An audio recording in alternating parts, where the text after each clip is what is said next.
Atenaïs, pour l'amour de Dieu, run and hide! What do you mean, Papa? Hurry, I beg you! The Count is at our door. He shall take us away. Good heavens! Don't worry about me. Run, I say. Run!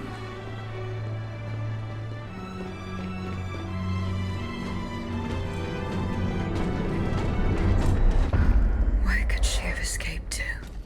That hiding place in the Luxembourg Gardens. If I could find out where it was, I could track Atenaïs.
Atenaïs' hiding place.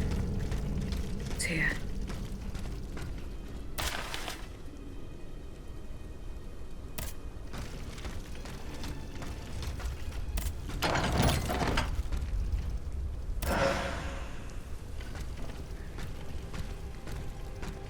Franciscus Antonius.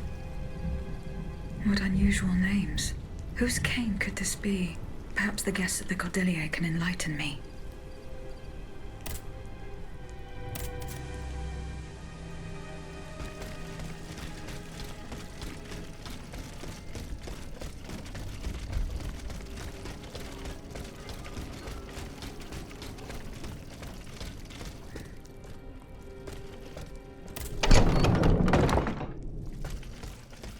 Aegis. Je vous prie. Citoyen Mirabeau. I found a broken cane. It says Franciscus Antonius on it. Do you know who it belongs to? Well, I never. Yes, I know the owner.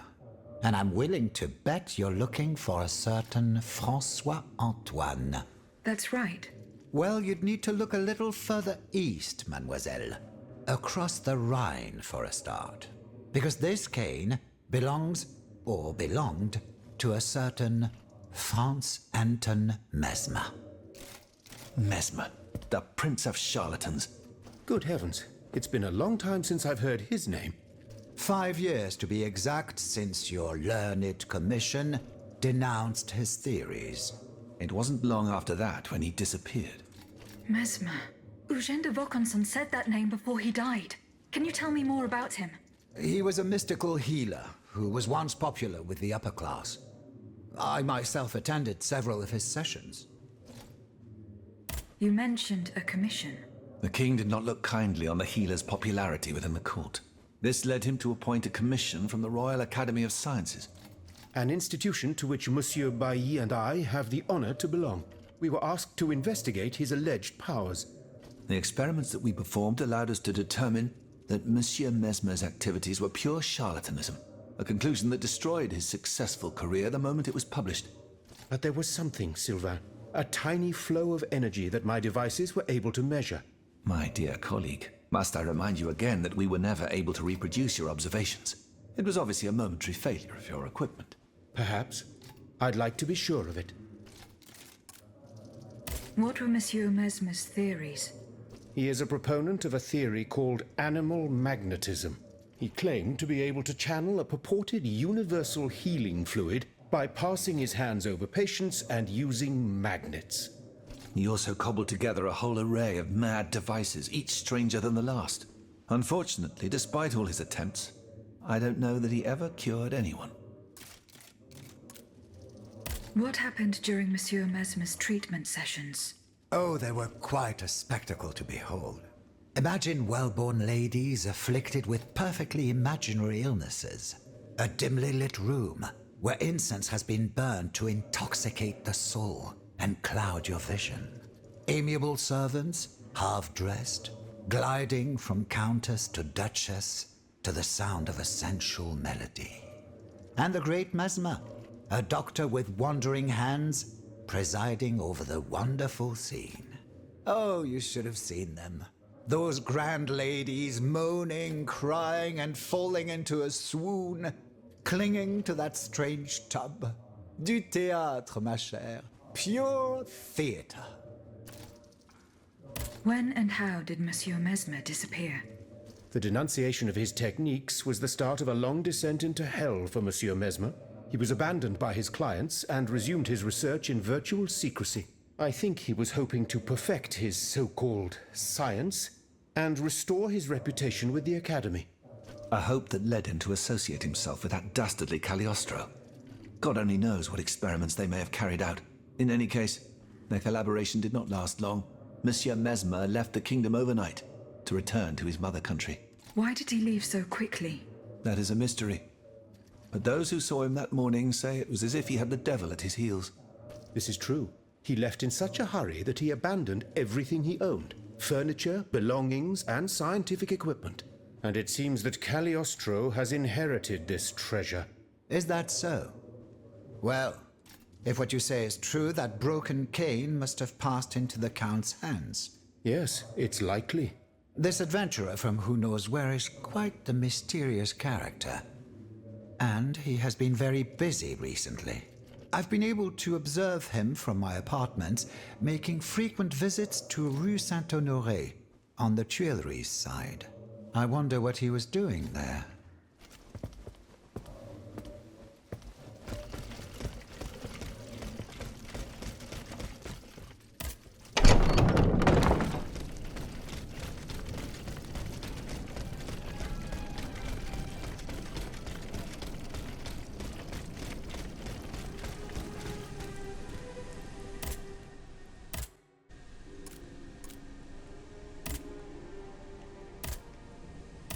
Balsamo. So that is the name that the Comte de Cagliostro uses to conduct his business discreetly.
will stay with me always, n'est-ce pas?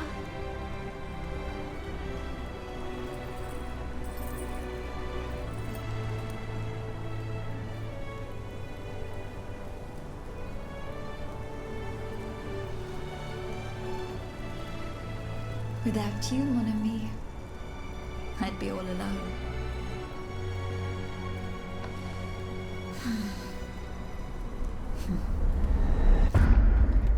This box is covered in astronomical symbols. It's no use. I can't get it open. I should show this to Monsieur Bailly.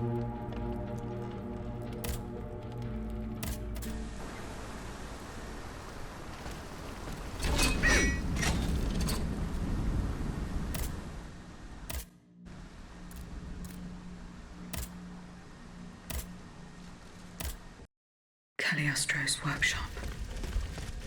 I should go back.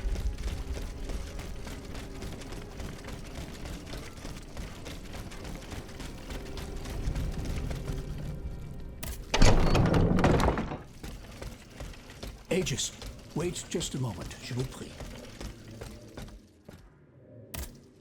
Citoyen Bailly. Ah, mademoiselle. Well, what news? I found this box with astronomical symbols on it. I believe it belongs to Vaucanson's daughter. Atenais's secret box. I built it with my own hands. It was my gift to her on her 15th birthday. I wasn't able to open it. Naturellement. Atenais and I are the only ones who know how. Allow me. You must arrange the planets the way they were aligned on the day of Atenais's birth. Voila, like this. What's this locket? Atenais is always wearing this. It contains a portrait of her late mother. She said it was her most cherished possession in all the world. To think, the poor child never knew her own mother.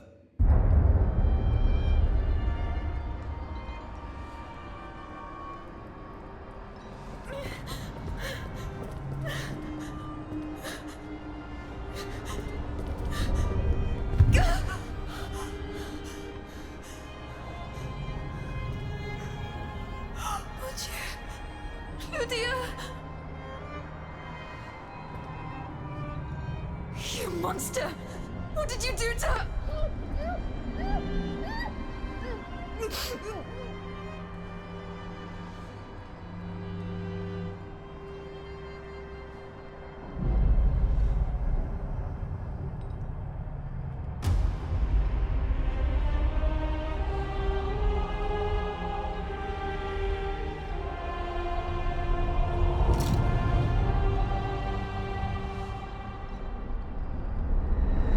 Good God.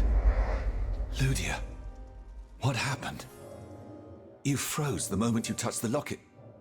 I thought I'd lost you. I saw her. Atenaïs de Vaucanson.